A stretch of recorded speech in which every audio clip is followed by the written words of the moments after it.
옛날이나 지금이나 직업 구하는 일꾼과 일꾼 구하는 고용주가 만나는 인력 시장이 있습니다. 오늘 본문은 포도 농장에서 일하던 일꾼들의 이야기입니다. 새벽에 일찍 인력 시장에 자신을 써줄 농장 주인을 기다리는 허술한 차림의 사람들이 웅성거립니다. 마침 품위 있게 생긴 농장 주인이 나타납니다. 때는 이른 새벽 6시입니다. 몇몇을 골라서 농장으로 갑니다. 품삯을 정하는데 한 데나리온, 불경기라 할지언정 그만하면 넉넉한 싹이 될 겁니다. 포도원 농장에서 땀을 흘려 일하는 사람들에게 추가적으로 오전 9시, 12시, 오후 3시, 심지어는 해가 다 저무는 오후 5시에 어그적거리며 나타나는 사람들이 있었습니다. 약속된 시간이 6시입니다. 일가가 다 끝나고 품삯을 받는 시간이 되었습니다. 누구나 기다리는 시간이 됩니다. 허기진 배를 움켜쥐고 기다리는 자녀들이 저녁 식탁을 준비하고 기다리는 사랑하는 아내가 떠오릅니다. 드디어 품삯이 주어집니다.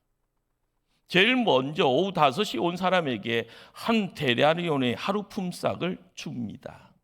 제일 일찍 새벽 6시에 왔던 사람들의 얼굴에는 잔뜩 기대감이 차오릅니다. 그러나 모든 사람들이 똑같이 한 데나리온 싹을 받습니다. 이곳저곳에서요 불평이 터져 나옵니다. 아예 고래고래 소리를 지르며 항의하는 사람까지 등장합니다. 요즘 이야기하는 임금 투쟁이 시작된 겁니다. 이때 농자 주인이 나타나 이상한 말 한마디를 남깁니다. 이와 같이 나중된 자로서 먼저 되고 먼저 된 자로서 나중되리라. 본문을 읽다 보면 누구나 한 번쯤은 이런 의구심 한번 가지만 할 겁니다. 주인이 조금만 더 지혜로웠으면, 그런 생각이요. 가장 일찍 온 사람들에게 제일 먼저 한 데나리온을 주고 보내고 그 다음에 순차적으로 시간에 맞춰서 한 데나리온씩 주어 나간 뒤에 오후 제일 늦게 등장한 사람들에게 한 데나리온을 주었더라면 모두가 다 감사했을 텐데 왜 긁어 부스럼을 냈는지 모르겠다라는 이런 생각입니다. 왜 이렇게 일처리를 했을까요? 마태복음 안에서 본문이 가지고 있는 특별한 복음적 가치가 있습니다. 지금 예수님의 관심은요, 유대 땅에서만이 있는 것이 아니라 유대 땅을 넘어서 모든 민족이 있는 열방까지 넓히려고 하는 그런 의도가 있습니다. 그러기에 예수님이 말하고 싶은 영적인 교훈이 있더라라는 겁니다. 그래서 오늘 본문의 초점은요, 많은 사람들 가운데 먼저 온 사람들에게 말씀의 초점이 모아집니다. 제자들처럼 예수님 좋다고 뒤를 따르면서도요, 유대교의 선민 사상에 공로주의에 벗어나지 못한 구태적인 신앙의 위험성, 그것을 경고하고 있습니다. 당시 이렇게 일을 시키는 포도원 주인 없었을 것이라 생각이 됩니다. 그래서 비유를 듣는 사람들은 충격을 받았을 것입니다. 이게 무슨 뜻인가 하는 궁금증이 있을 거죠. 그러기에 이 말씀에 대해서 여러 해석이 달리 나타나는 겁니다. 제일 먼저 온 사람은 새참 타령하면서 빈둥빈둥 놀다 보면서 6시까지 보냈을 것이라. 그런데 나중에 온 사람들은 죽을둥살둥하면서 결과적으로는 일의 분량이 비슷했을 것이다. 이런 어떤 해석이죠. 부질없는 해석입니다. 오늘 데나리온은 구원을 뜻한다. 누구에게나 구원은 동일하게 한 데나리온이다. 이런 주장할 수 있죠. 이건 너무나 추상적인, 그러면서도 오리겐적인 영적 해석이라 이야기할 수 있을 겁니다. 오늘 본문은요, 예수님의 분명한 교훈이 있습니다. 본문을 이해하려고자 하면은 본문 밑바닥에 깔려져 있는 역사적 배경의 비하인드에 우리가 조금 관심을 둬야 될 겁니다. 유대인들은 독특합니다. 믿음의 조상 아브람 때부터요, 그들은 자기들이 하나님의 선민이다라고 이야기를 합니다. 그러다 보니까 자기들만이 하나님 나라에서는 제일 중요한 자리에 앉아 있을 것으로 또한 알고 그렇게 믿었습니다. 세월이 지났습니다. 갑자기 예수라는 청년이 나타나 이야기합니다. 가난한 자가 천국에 더 가깝더라. 죄인들도 회개하면 천국 들어갈 수 있단다. 유대인들만 구원받는 건 아니다. 오히려 이방인들에게 더 풍성한 구원이 흘러 넘치게 될 것이다. 먼저 온 너희들이 나중되고 나중은 이방인들이 먼저 된다. 이런 이야기입니다. 이런 복음의 소리가요, 유대인들에게는요 납득이 안 됩니다. 바로 이것이 오늘 본문 밑바닥에 흐르고 있는 배경입니다. 한국교회도 어떻게 보면은 2000년의 역사로만 돌이켜 보더라도요, 하나님 편에서는 막다른 시점에 부름받은 그런 어떤 민족입니다. 오후 5시 해질녘에 불려온 그런 민족이라는 겁니다.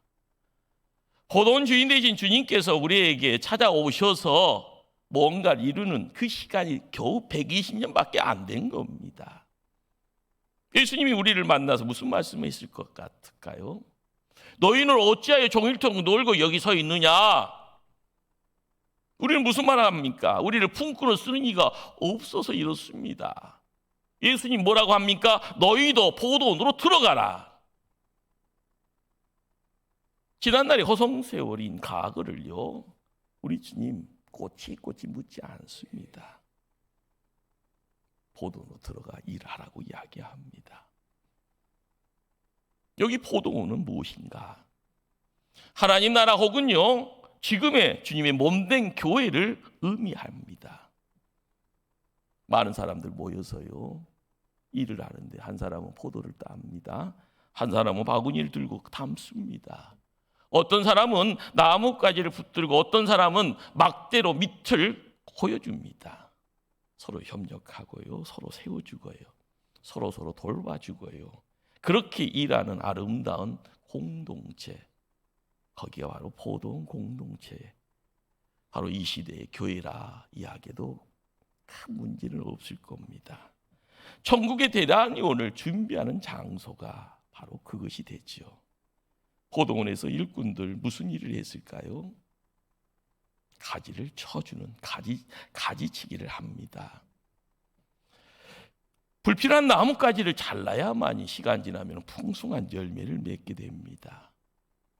세상에서 만들어진 헛된 가치관들, 잘못된 삶의 형태들 잘라내야지요. 그래야지 주님이 주시는 비전이 있습니다. 삶의 목표를 통하여 사명감과 사명 속에서 초점을 맞출 때 살아가는 인생 풍성해집니다.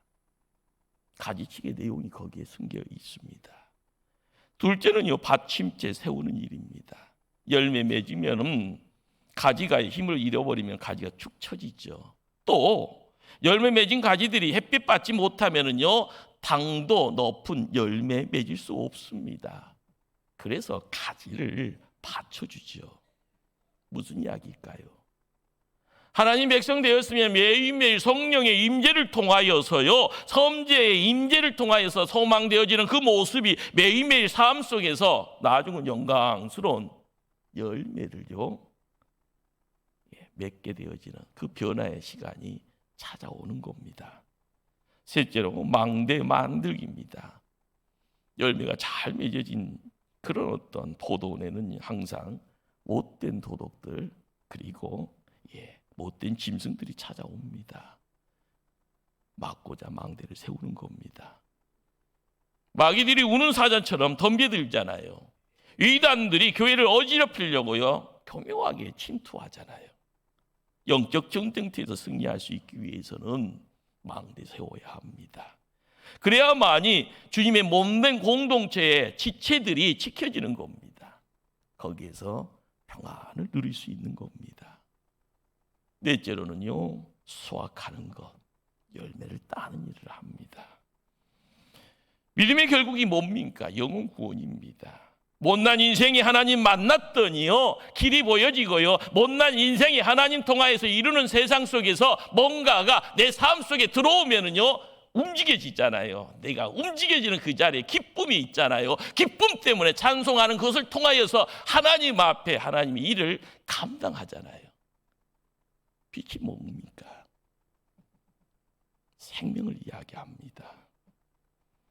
하나님이 내게 주신 비전의 열매가 있고요, 감사의 열매가 있고요, 은혜의 열매가 있습니다.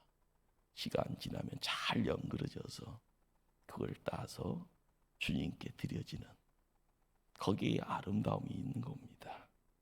우리는 하나님께 바쳐져야 될 그런 존재입니다. 그런데요, 인간이 참 간사하고 악합니다.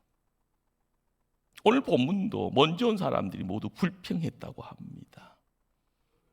사실 새벽 6시 와서 일하고요, 오후 5시에 늦음하게 와서 일을 했는데 똑같은 대우 받는다고 생각하면 인간인지라 불평하는 거 당연하고 이해됩니다. 그런데요, 오후 3시에 온 사람들도 그 이전에 오신 사람들까지도 불평을 늘어놓은 겁니다. 먼저 온 사람들의 일하는 태도에 뭐가 잘못되어 있기에, 그들은 무엇을 오해하고 있기에 이렇게 불평불만하였을까? 우리는 말씀을 읽는 중에요, 어떤 사람이 나중에 될 가능성이 있을까? 무엇을 알아야만이 나중에 왔다가도 먼저 될 수 있을까? 어떻게 하면 먼저 온 자의 축복을 잃어버리지 않을 수 있을까? 여러 상수가 난무하게 됩니다. 첫째로요, 포도원에 먼저 온 사람들의 결정적인 잘못은 자신이 포도원 주인 앞에서 당연히 뭔가를 받을 자격이 있다고 생각하는 채권자 의식에 갇혀 있다라는 겁니다. 꼭 기억하십시다. 하나님은 우리의 채무자가 아닙니다. 항상 우리는요, 기도의 자리에 주세요라고 이야기하잖아요. 뭐 당연히 주세요라고 이야기합니다. 뭔가가 있을 때마다 주라고 이야기합니다.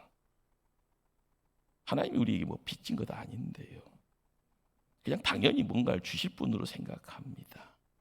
오히려 반대로 우리가 하나님 앞에 빚진 자입니다. 명심하시길 바랍니다. 본문 10절에요, 먼저 온 자들이 와서 더 받을 줄 알았더니 라는 기록이 있습니다. 나는 더 받을 자격이 있다고 생각합니다. 뭔가를 했으니까요. 그런데 나도 모르게요, 스물스물 들어와서요, 내 마음 중심에 앉아있는 생각이 있습니다. 그것이 공로의식이고요, 그것이 채권자 의식입니다. 누군가가 내 공로를 무시한다라는 생각이 찾아오면 그 시간부터요, 시험 들고 괴로움이 찾아옵니다. 이 시대의 성도들이 교회에서 낙심하는 가장 큰 요인이 뭘까요? 바로 이 채권자 의식, 공로 의식입니다. 우리가 교회에서 많은 것 봅니다. 많은 것 생각합니다. 그러면서 승리하는 삶을 살아가기 위해서 내가 무엇을 해야 하는가? 그런데 내 안에 들어와 있는 공로의식 때문에 망가져서는 안 됩니다. 이걸 버려야 합니다. 교회에서요, 봉사의 기록이요, 남기지 말아야 합니다. 왜 내가 그걸 기록하고요, 왜 그것을 기억하려고 노력합니까? 하나님은 다 알고 계시는데요. 인간의 기록은요, 까딱하면 빠뜨립니다. 까딱하면요, 잘못 적습니다. 그러나 마지막 때의 하나님의 기록은요, 정확합니다. 그렇습니다. 우리가 신앙생활 하면서 내 입술로 할 수 있는 유일한 말은요, 하나님, 나는 무익한 종입니다. 주님 앞에 무릎 꿇고 기도의 자리에 눈물 콧물 쏟아내면서 할 수 있는 유일한 말 한마디가 있다 하면은요, 주여 나를 불쌍히 여겨주소서. 이 말에는 하나님 앞에 혼이 있게 따지시는 문장이 없습니다. 하나님을 감동시키기를 원합니까? 우리는 무익하고요, 우리는 불쌍한 존재라는 것, 그것만 드려도 됩니다. 포도원에 먼저 온 사람이요, 채권자 의식이 있다 보니 금방 따지잖아요. 그리고 하나님께 뭔가 딜을 하려고 합니다. 둘째로, 그래서요, 우리가 포도원 생활에서 버려야 될 태도는 바로 흥정의식입니다. 요즘 말로 이야기하면 임금투쟁입니다. 오늘 본문을 이해할 수 있는 또 다른 배경은 오늘 본문 앞부분에 있습니다. 부자 청년이 와서요, 예수님 어떻게 하면 하고 이야기를 합니다. 그리고 나서 예수님 말씀 듣고 나서는 근심하고 떠납니다. 베드로가요, 주님 앞에 와서 또 묻습니다. 뭐라고 묻는가 봤더니, 보소서 우리가 모든 것을 버리고 주를 따라 싸웠는데 그런즉 우리가 무엇을 얻으리이까? 무슨 말인가요? 제자들도요, 금을 버리고 집 버리고 친구 버리고 예수님 뒤따라와서 열심히 공생에 땀 흘리면서 헌신 봉사했는데 우리는 뭐 없습니까? 이 이야기하고 있는 겁니다. 더불어서 주님과 흥정을 시도하고 있다는 거죠. 주님은 말씀합니다. 너희들이 황금의 보좌에 앉을 것이다. 그리고 영생을 또한 상속받으리라 말씀합니다. 그리고 결론으로요, 뭘 이야기합니까? 그러나 먼저 된 자로서 나중되고 나중된 자로서 먼저 될 자가 많으니라 라고 말씀합니다. 우리 주님 보상 안 주겠다고 하는 것 아니잖아요. 보상 반드시 있습니다. 그런데 우리가 어떤 보상이, 어떤 보상만이 동기가 되어서 주님을 섬겼다 하면은요, 이건 동기가 변질된 겁니다.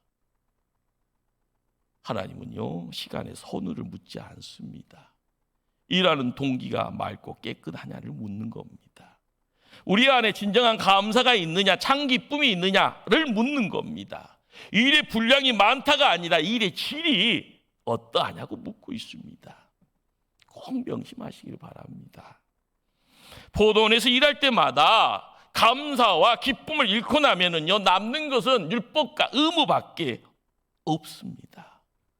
예수님은 감사함으로, 기쁨으로요, 자원함으로 일하는 사람을 사랑하십니다.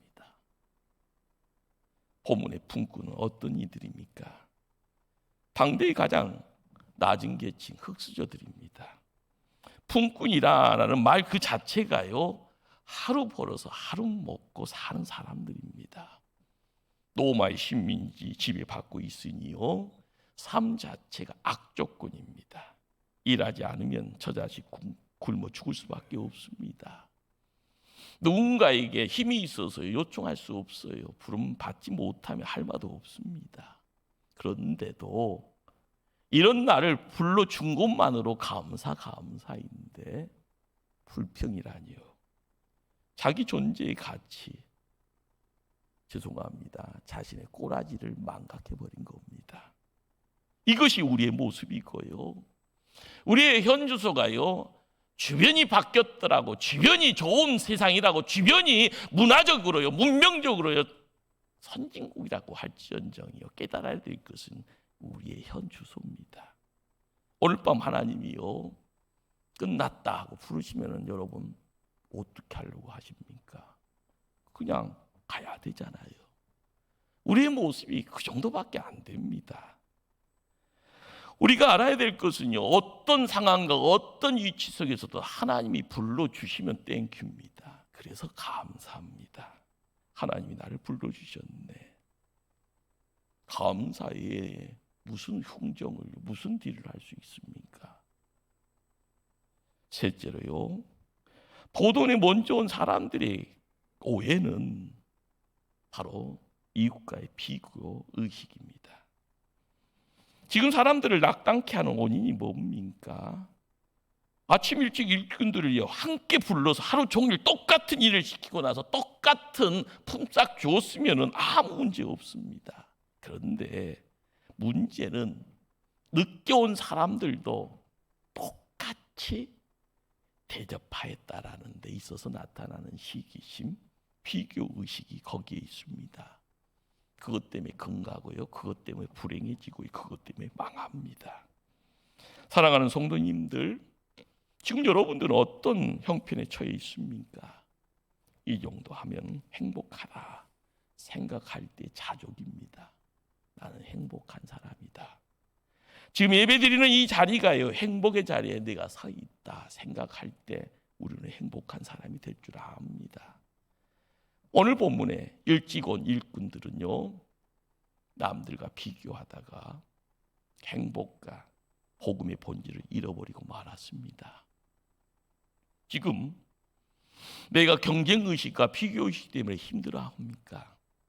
아니면 동업자 정신과 동반자 의식 때문에 누군가와 함께 행복해하고 있습니까?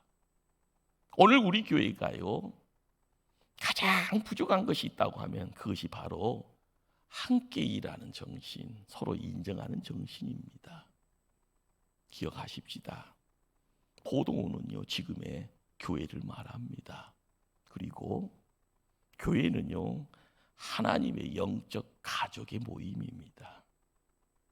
내가 어떤 관점으로 보느냐에 따라서요, 내가 어떤 마음으로 그들에게 가까이 가느냐에 따라서요, 나는 행복한 삶을 살 수도 있고요, 불행한 삶을 선택할 수도 있다라는 사실입니다. 문제는 관점이었습니다. 내가 하나님을 볼 것이냐, 문제를 볼 것이냐, 양당 간의 선택이었습니다. 내게 은혜 베풀어 주신 주님을 볼 것이냐, 아니면 불평거리인 이웃을 바라보면서 살아갈 것이냐, 거기 있습니다. 여호와에 따라서 감사함 살 수도 있고요, 얼마든지 불평하면서 살아갈 수 있습니다. 그러나 명심하십시다. 불평 자체를 통하여서 이루어지는 세상은 내리막길이고요, 그것이 불행의 시작이 되어지면 우리는 멸망의 자리에 죽음밖에 없습니다. 그러나 시작은 미약하지만 한없이 감사의 내용을 통하여서요, 뭔가를 바라보고 갑니다. 내 안에서 내 것이 아닌 하늘의 것이 허락이 되어집니다. 그리고 내 주변 환경이 바뀌어지는 그것이 지옥이 아니고 천국이다라고 생각되어지면은요, 한없이 믿음의 날개짓이 우리를 천국 생활의 삶으로 이끌어 주실 거다라는 사실입니다. 일찍 온 사람들의 진정한 기쁨이 어디에 있어야 합니까? 만약에요, 내가 가장 일찍이요, 새벽 3시부터 준비해서 새벽 5시에 거기에 도착해서 일찌감치 부름받은 사람이 되었다고 상상해 봅시다. 그러면 어떤 신앙과 어떤 관점을 가지고 있어야만이 이 땅 삶에 승리하는 삶, 행복한 삶을 살 수 있을까요? 저 사람은 1달란트 받았으면 나는 2달란트 아니 3달란트 받아야 기쁘다고 주장하면 안 됩니다. 늦게 온 사람일지언정 그 사람이 1달란트 받은 것을 보고 할렐루야 함께 기뻐해 줘야 합니다. 여기 늦게 와서도 나와 같이 1달란트 받은 그 사람이 나하고 아무런 상관이 없다고 느끼기 때문에 오늘 본문은요, 절대 이해가 안 되는 겁니다. 더불어서 오히려 불평하고 녹두리하는 사람에게 동정표 주는 이유가 뭐예요? 현대사회가 어떤 사회인데라고 하면서요, 이야기할 수 있는 것, 우리의 마음이잖아요. 포도원 공동체의 가족 의식을 잃어버리면 이런 악한 해석이 나오게 됩니다. 한번 생각해 볼까요? 오후 늦게 부름받은 그 사람이 내 아들이다, 내 딸이라고 한번 생각해 보십시다. 그 사람이 내 남편이다, 내 아내라고 한번 생각해 보십시다. 그럼 본문은요, 간단히 이해가 됩니다. 도대체 구원받을 수도 없고 은혜 받을 수도 없고요, 지질이 궁상 떠는 인생이 있었는데 그 인생이 오후 5시에 포도원에 불러왔습니다. 그런데 그 못난 인생이 똑같이 1달란트를 받더라는 겁니다. 부모는요, 눈물을 흘리고 감사하실 겁니다. 사랑하는 여러분들, 지금 여러분 천국에서 기쁨을 맛보고 있는 겁니다. 우리 목포 초대교회가 하나님 앞에 쓰임받은 거룩한 구원의 방주 되어져요, 이 땅에 하나님의 임재를 소망하면서 예배드리는 이 시간이 천국의 시간인 걸 고백하셔야 됩니다. 하나님 때문에 행복해질 수 있다면은요, 우리 모두는 이미 천국의 행복을 소유한 사람인 걸 믿으시기를 바랍니다. 하나님이 만드신 교회는요, 영적인 가족입니다. 그런데 이 땅에 많은 교회들이 교회를 조직이라고 생각합니다. 아니, 교회를 문화라고 또 이야기하지요. 심지어는 교회를 기업이라고까지 생각합니다. 그러니 거기에 무한 경쟁이 있을 수 있죠. 그래서 비교 의식이 생길 수밖에 없고요. 그러다 보니까 세월 지나면은요, 특권 의식이라는 것이요, 자리 잡게 됩니다. 아닙니다. 교회는요, 조직 아닙니다. 교회는 하나님과의 아름다운 관계가 있는 장소입니다. 이제 우리를 통하여 천국 가족이 아름다운 관계를 얼만큼 회복할 수 있느냐 하는 겁니다. 이곳 초대교회에서는요, 비교하면은 경쟁 의식 가지고 있으면 안 됩니다. 양반 갑질하면서요, 특권 의식 가지고 있어도 안 됩니다. 교회는 이 땅의 아름다운 천국이 되어야 합니다. 너의 기쁨이 나의 기쁨 되고요, 너의 슬픔이 나의 슬픔이 되었을 때 내가 눈물 흘릴 수 있다면 우리는 이미 천국을 경험하고 살아가는 성도입니다. 우리 모두가 똑같이 한 델란트로 구원받고 용서받았습니다. 이제는 천국을 경험하고요, 하나님 자녀의 권세를 누리며 살아가야 합니다. 목포 초대교회가 이 땅에서 천국 이루어가고 살아가는 그런 멋진 인생들로 함께 하나님을 찬양하고요, 하나님께 영광 돌리는 그런 교회 만들어가기를 힘써가기를 간절히 주님 이름으로 축원합니다. 기도합니다.